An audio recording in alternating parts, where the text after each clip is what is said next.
ক্যাম্পাসে সন্ত্রাসমুক্ত ছাত্র রাজনীতি প্রতিষ্ঠা করতে ছাত্র অধিকার পরিষদের সাথেই থাকুন। বেকার মুক্ত দেশ গড়তে যুব অধিকারের সাথে থাকুন। মাদক, সন্ত্রাস, দুর্নীতি মুক্ত বাংলাদেশ গড়ার লক্ষ্যে গণ অধিকার পরিষদের সাথে থাকুন।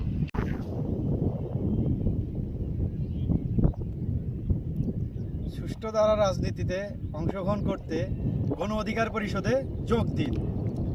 আগামীর মানবিক, উন্নত এবং গণতান্ত্রিক বাংলাদেশ বিনির্মাণে গণ অধিকার পরিষদে যোগ দিন। গণতন্ত্র, ন্যায় বিচার, অধিকার